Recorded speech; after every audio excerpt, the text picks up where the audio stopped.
merci de venir, Avec Anaïs. Nous donner quelques informations du coup sur comment on fait, qu'est-ce qui se passe. Je vous écoute.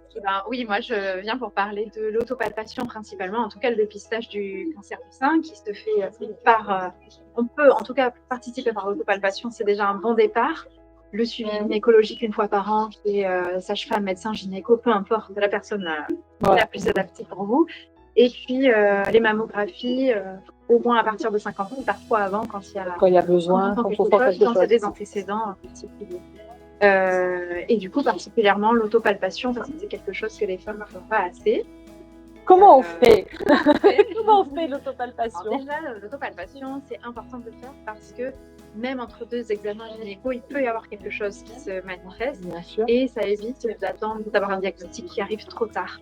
Pour ceux qui nous ont suivis, pour ceux qui nous ont suivis, tout à l'heure, on avait Peggy, notre collègue, qui a eu un cancer du sein, qui expliquait justement que c'était pendant la période Covid et que du coup, ça a attendu, et elle a attendu aussi parce qu'elle avait un peu peur, etc. Et que c'était plus grave que ça n'aurait été si elle avait été très rapidement voir quelqu'un, en fait. Donc, aujourd'hui, tout va bien pour elle, on en est ravis, mais voilà, elle disait aussi, dès le début, il faut oser. En fait, c'est ça, c'est que le cancer du sein, plus il est dépisté tôt, plus on a de fortes chances de guérison, alors que plus on attend tard, plus malheureusement, les conséquences sont plus importantes.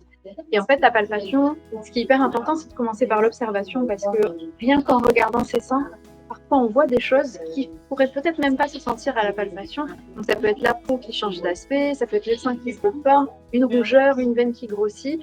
Il y a des images qui circulent sur Internet, l'image des silicons qui est très très connue, un écoulement inhabituel du téton, du mamelon, le mamelon qui se tire vers l'intérieur. En fait, parfois on a l'impression que ça doit forcément être une boule, quelque chose qui ressort. Mais si la masse est un peu plus en profondeur, elle va plus tirer sur la peau, donc ça va faire un creux. Voilà. C'est exactement. Alors vous n'avez pas entendu ce matin, mais c'est exactement ce que Peggy nous disait. En fait, un matin, elle s'est levée et elle avait le téton rentré. Elle nous disait, et elle disait, bon, genre mon soutif a dû m'appuyer dessus, et en fait, non, il n'est jamais sorti. Alors il y a des personnes qui font ça naturellement. Donc si c'est depuis toujours, bien sûr, on ne s'inquiète pas. Pas de stress. Une modification, quelque chose qui change, il faut aller consulter pour se palper et ensuite aller consulter pour voir si le professionnel trouve que c'est inquiétant et faire une imagerie ou pas. Et ensuite, la palpation, on conseille de le faire alors, tous les mois, si on veut vraiment être bien carré, mais tous les 2-3 mois, ça suffit largement. Pour les personnes qui ont des cycles menstruels, des règles, c'est mieux de le faire après les règles, parce qu'avant, on a les seins tendus, on se fait mal et on sent des choses qui ne sont pas forcément significatives. Et on peut le faire alors soit sous la douche, on est dans la bonne tenue, et puis on a un petit peu le temps, voilà, soit allongé dans le lit ou face à son miroir avec différentes positions. Et il faut vraiment penser à faire toutes les zones du sein parce que souvent, il y a beaucoup de femmes qui me montrent qu'elles font que la partie externe, alors que tout le sein il démarre assez haut. À partir du moment où c'est souple, c'est que ça fait partie du sein. Donc il y a différentes méthodes. On peut faire du court, on peut faire de haut en bas partout, on peut faire en rayon sommeil, peu importe. Et il ne faut pas oublier sous le téton aussi. Et une autre zone, c'est sous les aisselles et autour des clavicules. Donc pensez-vous à palper parce qu'il y a des ganglions. D'accord. Exactement. Et le fait de le faire régulièrement, en fait, les premières fois, on va peut-être avoir des doutes, mais en fait, le faire régulièrement, on sait ce qu'on sent d'habitude. Et s'il y a une nouveauté, on sait qu'on n'aura jamais senti et qu'il faut aller consulter. C'est quelque chose qu'il faudrait qu'on apprenne aux jeunes filles très tôt, en fait. On est d'accord? Complètement. On essaie de sensibiliser de plus en plus les jeunes filles à le faire, à connaître leur corps tout simplement et à être à l'aise avec le fait de le faire. Si c'est tabou, on n'ose pas trop le faire. Oui. Si on en parle très tôt, en fait, petit à petit, on va être amené à le faire. On peut demander au partenaire. Il y a des personnes qui ne sont pas à l'aise avec leur corps, mais le partenaire peut pas tout à fait palper les seins de temps en temps. Et il y a même souvent des partenaires qui nous disent j'ai senti quelque chose, c'est pour ça que je l'ai envoyé. Donc, faut pas hésiter justement à s'appuyer sur les autres, à en discuter. Exactement. Tout à fait. Est-ce que vous pouvez nous montrer juste un petit peu comment on fait? Vous disiez. Alors, allez, de faites un cours si vous êtes en face de nous. Et si vous êtes chez vous, parce que là, on ne va pas se déshabiller, on est d'accord. Mais si vous êtes, allez-y, on ne vous voit pas. Et faites-le. Alors, on va lever un bras et le mettre derrière sa tête. Et avec la main opposée, palper. Allez, hop, je le fais moi aussi. Bon. Moi, je suis quelqu'un qui fait les 4. Aussi. On est sur un cours d'autopalpation, mesdames. Donc, si vous voulez regarder le faire, n'hésitez pas à venir vous mettre en face. On ne vous voit pas par là. Allez, viens, Oriane. Elles veulent pas se palper devant tout le monde, mais elles arrivent. Vous les voyez pas, vous. Peu importe la taille du sein. Il y a moins d'espace.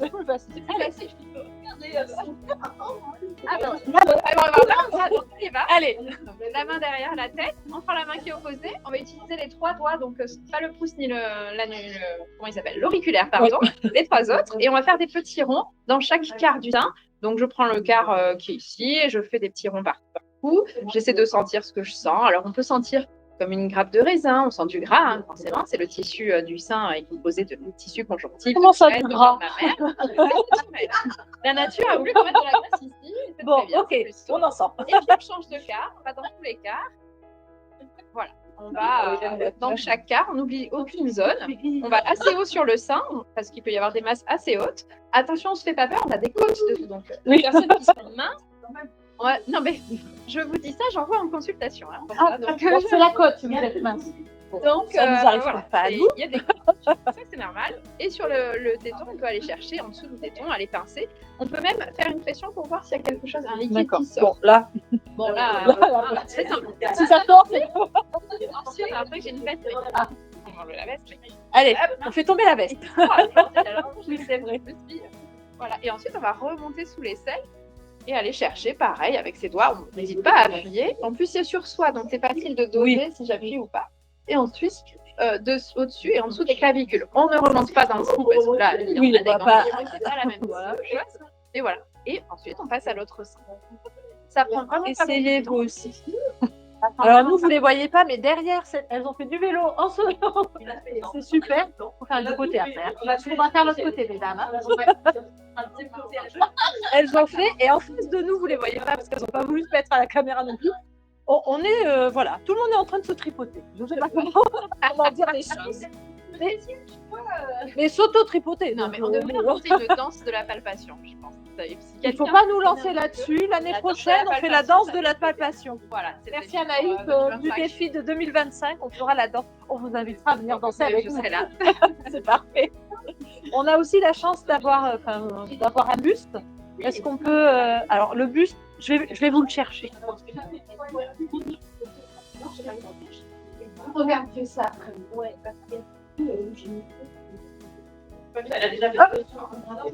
alors, est-ce que vous pouvez nous parler de ça? Alors, ce buste, c'est un buste fait pour justement s'habituer à la palpation et il contient des anomalies visuelles et des anomalies qu'on peut sentir à la palpation. Là, je pense que sur l'écran, on ne les voit pas, les anomalies visuelles, mais tout le monde va passer et on pourra voir si on voit des anomalies visuelles. Alors, il s'est sali un peu. Ah bon. Ça fait pas partie de... Il faut se laver de temps en temps. Dis donc. Elle a du chocolat sur le téton. Elle a du chocolat. C'est pas qui a fait quoi avec ce buste, c'est pas nous qui l'avons en premier. Il y a des choses binarités. Voilà. Après, ça se passe en dehors. Hein. Voilà, ça. Vous pouvez tout à fait, il n'y a aucun problème à voir. Mais voilà, sur la palpation, on va pouvoir observer les anomalies. Est-ce que la peau a changé? Est-ce qu'il y a des déformations? Et puis ensuite, à la palpation, on va pouvoir... Alors, c'est bien de faire un sein par un sein. Hein. Quand on se palpe, on ne fait pas... Tu peux faire les deux seins. Exactement. C'est tout à fait poète-poète. Et donc, on va pouvoir, après, chacune va pouvoir essayer de chercher si elle sent des choses, des anomalies. Alors, merci justement pour ce prêt, parce que comme vous voyez, on a plein de collègues qui viennent. Alors, il y a les relais qui se font derrière nous au fur et à mesure. Et on va pouvoir la voir toute la journée. On va pouvoir tester comme ça un petit peu aussi. On va profiter de votre présence pour le faire aussi avec les collègues là. Mais n'hésitez pas, si vous avez des questions sur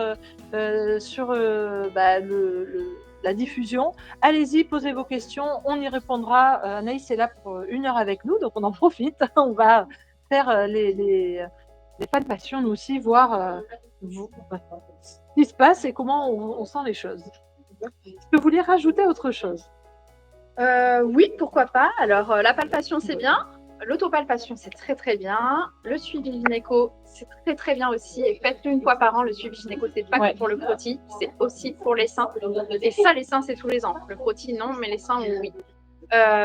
Et puis les mammographies aussi. Celles qui sont en âge de faire des mammographies, ne le repoussez pas. On a toujours plein de choses à faire dans notre emploi du temps.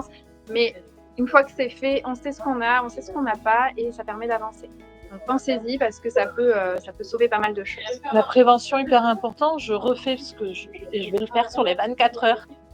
Le cancer du sein, ok. Le cancer des testicules aussi pour les messieurs, ça existe. Donc pareil, n'hésitez pas à vous palper. Si vous sentez quelque chose, allez voir quelqu'un aussi pour vous aider. Et voilà, c'est un cancer qui se soigne très bien. Encore faut-il s'en rendre compte. Donc c'est aussi... donc quand on est maman, quand on est papa, on apprend à ses enfants, à ses filles à se palper les seins, à ses garçons à se palper les testicules.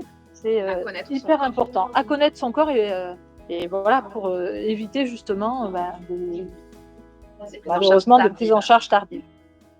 Merci Anaïs. Avec plaisir.